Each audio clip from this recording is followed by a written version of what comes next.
Hello forex trader, स्वागत है आप सबका फॉरेक्स ट्रेडिंग न्यूज़ चैनल में। आज हम करने जा रहे हैं वीकली एनालिसिस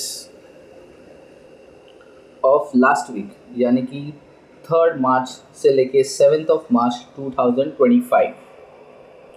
और हम ये भी देखेंगे 10 मार्च टू 14 मार्च आने वाले वीक में मार्केट किस तरफ मोमेंटम दिखा सकता है।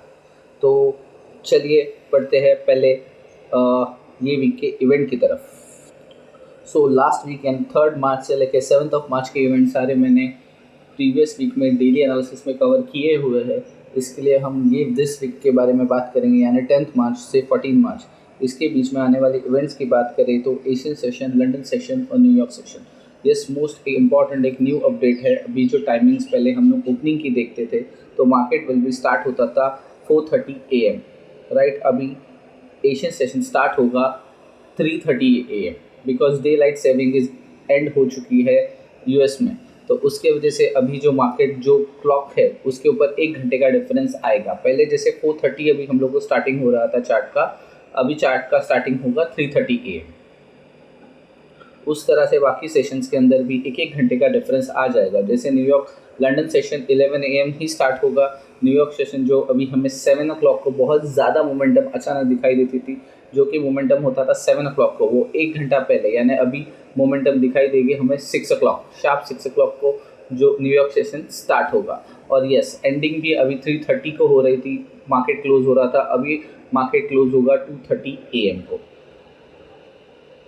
सो ये एक मेजर अपडेट थी जो कि मुझे आप तक पहुंचाना इम्पोर्टेंट लग रहा था, क्योंकि आप आपके ट्रेड उसके अकॉर्डिंग कर सकते हो। नहीं तो आप बैठे रहोगे 7 o'clock की वेटिंग में, 7 बजे मोमेंटम आएगा और मोमेंटम 6 बजे आके ही चला गया, ऐसा ना हो, इसके लिए मैंने आपको ये बताना इम्पोर्टेंट समझा।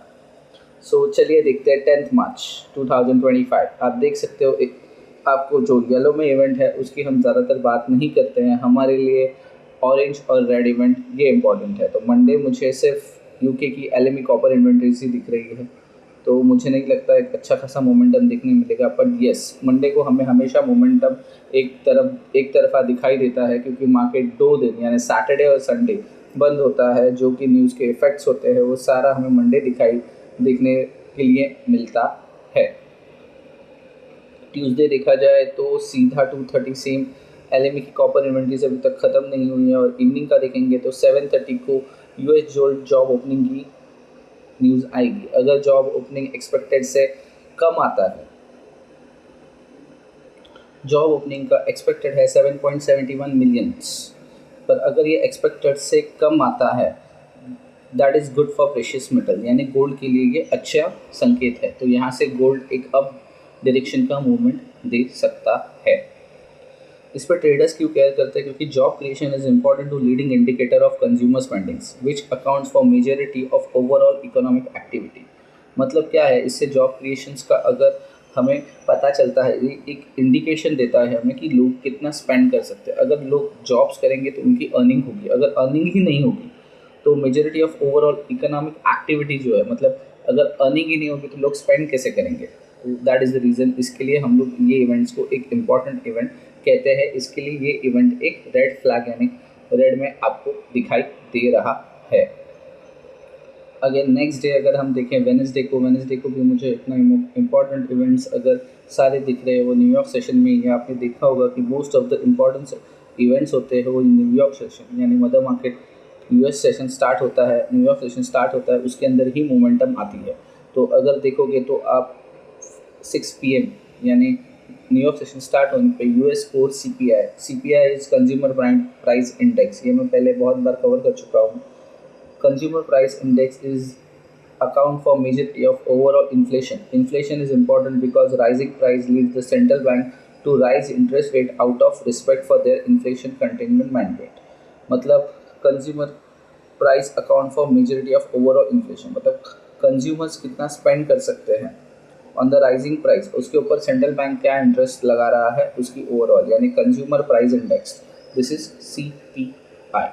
ये एवरी मंथ के 15 या 16 डेज के अंदर, मंथ के जो एंड होता है उसके बीच में इसका रिजल्ट हमेशा आप देखोगे कि CPI का एक न्यूज़ होता ही है, जो एक हाई इम्पैक्टेड न्यूज़ में हम लोग कन्वर्ट काउंट करते हैं।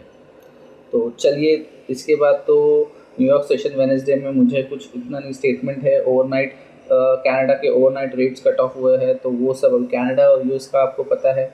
यूएस के प्रेसिडेंट ट्रम्प ने अगेन कनाडा के ऊपर टैरिफ रेट जो 10 और 15 था उससे सीधा 10% बढ़ा के उन्होंने 25% टैरिफ रेट कर चुके हैं। तो उसके वजह से डेफिनेटली इसके ऊपर ये इवेंट्स पे भी इफेक्ट 7/15 को देखा जा सकता है।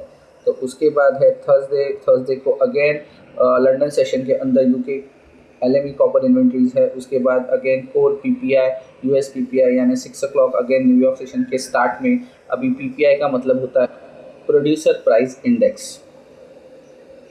इसमें आप देख सकते हो कि जो मेटल जो कि प्रोड्यूसर प्राइस इंडेक्स है, इसके अंदर फूड और एनर्जी के प्रोडक्ट्स छोड़ के जो भी सर्विसेज के ये लगते हैं उसके ऊपर प्रोड्यूसर जो टैक्स लगता है इसके ऊपर ये रिपोर्ट्स आते हैं। तो थर्सडे के बाद उसके बाद और एक 6 o'clock को अनएम्प्लॉयमेंट क्लेम्स है, आप देख सकते हो। उसके बाद अगर मैं देखूँ थर्सडे को, तो दिस इज़ थर्सडे 13 मार्च की हम बात कर रहे थे। उसके बाद एक US 30 ईयर बॉन्ड ऑप्शन है जो कि रात को 10:30 है। मुझे नहीं लगता इसका इतना इफेक्ट होगा और लो इम्पैक्टेड न्यूज़ में ही काउंट हो रहा है। इसके बाद आप देख सकते हो Friday March 14, I think India में होली भी है उसी दिन। तो US LME 7:30 को 6 o'clock मुझे नहीं लग रहा है, पर yes definitely it's a Friday, weekend है, लोग अपनी पोजीशन स्क्वायर ऑफ करेंगे। तो एक तरफा मोमेंटम वहाँ पे भी देखा जा सकता है कि जो ट्रेडर्स अपनी मोमेंटम मंडे या ट्यूसडे पोजीशंस क्रिएट करते हैं या फ्राइडे वीकेंड पर पोजीशंस क्रिएट करते हैं, वो नेक्स्ट फ्राइडे अपनी पोजीशंस कट करते हैं, तो उसका भी इफेक्ट आपको यहाँ पे देखा जा सकता है। इसके लिए हमें मंडे एंड फ्राइडे एक अच्छा खासा मोमेंटम, एक तरफा मोमेंटम देखने के लिए मिलता है। तो ये हो गई न्यूज़, इवेंट्स, फंडामेंटल एनालिसिस की बात। तो चलते हैं अपना फेवरेट पार्ट टेक्निकल एनालिसिस की बात करते हैं। उसके लिए चलते हैं पहले चार्ट की तरफ। सो ये ट्रेडिंग व्यू का पैनल है, इसके अंदर मैंने ओएंडा का चार्ट ओपन किया है। ये गोल्ड का चार्ट है, आप देख सकते हो ओएंडा ब्रोकर का गोल्ड का चार्ट है। इसके अंदर आप देख सकते हो मेरा ये डेली टाइम फ्रेम है, जिसके अंदर मैंने आपको एक स्ट्रॉन्ग रेजिस्टेंस दिया है जो कि है 2947.080 से लेके 2918.640।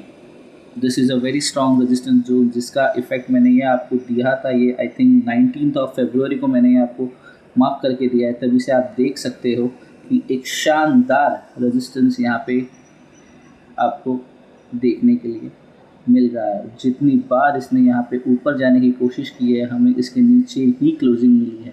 जो मेरे स्टूडेंट्स हैं या मेरे दोस्त हैं जो ये फॉलो कर रहे हैं, आपको पता है यहाँ पे ये कितने अच्छे से यहाँ पे हम लोगों ने ट्रेड्स लिए हैं और हमें एक स्ट्रॉन्ग रेजिस्टेंस जोन मिला है। वहाँ पे से हम लोगों ने सेल करके अच्छा खासा एक प्रॉफिट किया है। और जो भी भाई मेरा वीडियोस देख रहे हैं उन्हें पता है मैंने एक सपोर्ट जोन दिया है जो कि है 2885 240 से लेकर 2832.720।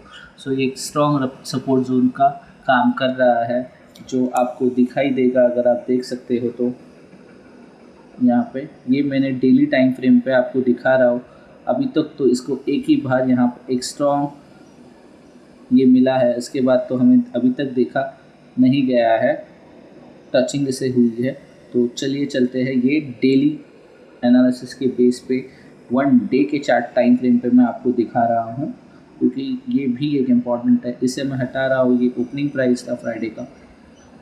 तो दिस आर द लेवल्स, आप देख सकते हो एक स्ट्रॉन्ग सपोर्ट और एक स्ट्रॉन्ग रेजिस्टेंस। तो चलते हैं वीकली चार्ट पे। अगर वीकली टाइम फ्रेम देखा जाए तो आप देख सकते हो कि एक स्ट्रॉन्ग, अगर लास्ट में बात करूँ जनवरी की, तो जनवरी से मुझे अभी तक कोई भी रेड कैंडल नहीं दिखा। This is the first time हम लोगों ने लास्ट वीक में एक रेड कैंडल को नोटिस किया था। उसके बाद this week is again we are seeing a green candle. So यहाँ से एक अच्छी खासी प्रॉफिट बुकिंग या सेलिंग आई थी आप कह सकते हो, जो कि आप नोटिस करोगे तो लास्ट वीक का हाई क्रिएट किया था, which is life time high 2956.30 और लो क्रिएट हुआ था 2832। अगर मैं एक सिंपली कहूँ तो हाई इज़ रेजिस्टेंस और लो इज़ सपोर्ट फिलहाल दिखाई दे रहा है। और ये जो दिस वीक की कैंडल है, अगर मैं देखूँ तो दिस इज़ 2930 और लो है 2859। अगर एक सिंपली बात की जाए तो इसके अंदर 2900 के ऊपर अभी तक या नीचे एक भी कैंडल वीकली में इंडिपेंडेंट नहीं हुई है। सो मेजरली अभी फ़िलहाल तो मोमेंटम मुझे अपसाइड ही दिख रहा है और लो साइड तो मुझे नहीं लग रहा है कि इतने जल्दी आएगा। But yes definitely this week अगर क्लोजिंग 2900 के मंडे ओपनिंग 2900 के नीचे होती है तो ये एक शॉर्ट पोजीशन का अच्छा काम कर सकता है, जो कि हमारा रजिस्टेंस 2918 है। इसके नीचे अगर कंफर्टेबल होता है तो मैं सोच सकता हूँ कि नीचे की तरफ 2885 तक का मार्केट कंफर्म आएगा। और अगर इसे मेजर रेजिस्टेंस ब्रेक करना है तो 2832 और उसके बाद सीधा रेजिस्टेंस इसे मिलेगा 2000 सपोर्ट के लिए लेने के लिए आना होगा 2800। सो वीक में तो मुझे अभी तक प्राइस ना स्ट्रॉन्ग नॉर कह सकते हो, ना ही स्ट्रॉन्ग है ना ही वीक है प्राइस, पर फिलहाल क्लोजिंग इज़ अबाउट 2900।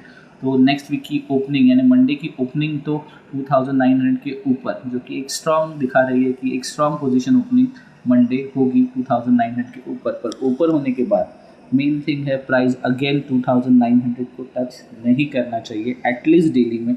तो हम लोग वीक में सोच सकते हैं कि नेक्स्ट वीक का कैंडल लाइफ टाइम हाई की तरफ जाएगा बिना टच किए 2900।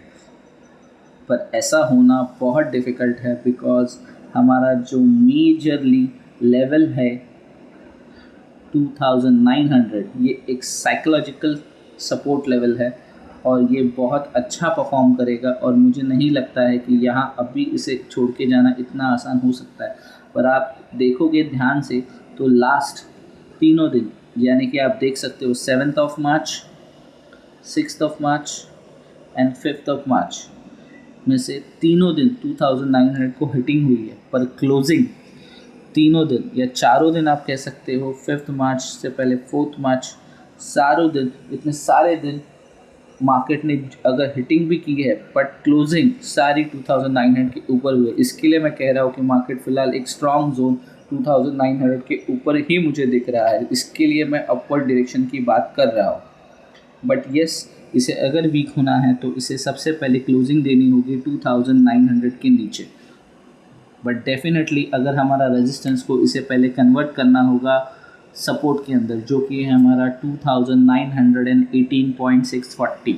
अगर इसको ये सपोर्ट में कन्वर्ट करता है तो डेफिनेटली मुझे एक न्यू लाइफ टाइम हाई या फिर जो बहुत दिनों से बातें हो रही है 3000 की, वहाँ तक मुझे प्राइस जाता हुआ दिख सकता है।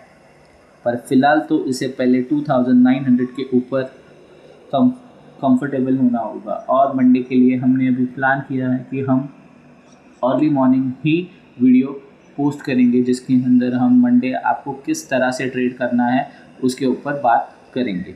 तो ये वीडियो आएगा after markets Asian session start होने के बाद और लंदन सेशन के आसपास में कोशिश करूँगा वीडियो पोस्ट करने के लिए। और जो कि न्यूज़ रहेंगे उसके ऊपर हम डिस्कस करके उस हिसाब से मतलब फंडामेंटल एंड टेक्निकल एनालिसिस के ऊपर से हम लोग, और मैं एक आपको साइकोलॉजिकल सपोर्ट और रेजिस्टेंस का लेवल्स भी दे दूंगा, जिससे आप वीक में आपको उस दिन एवरी डे के हिसाब से आपको ट्रेड करना है। आपको एक सपोर्ट और रेजिस्टेंस का टेक्निकली एक साइकोलॉजिकल सपोर्ट्स के हिसाब से आप ट्रेड कर पाओगे। तो दैट्स इट दोस्तों, वीकली एनालिसिस के वीडियो में फ़िलहाल तो मुझे इतना ही दिखाई दे रहा है। बट येस फ़िलहाल मार्केट इज़ 2900 के ऊपर क्लोजिंग है। तो लेट्स होप नेक्स्ट वीक का मंडे का ही कैंडल हमें ऊपर मिल जाए एंड देन हम देख सके कि मार्केट अगेन 3000 की तरफ जा रहा है या 2800 की तरफ। आपको मेरे एनालिसिस कैसे लग रहे हैं, let me know in the comment box. Thanks for watching.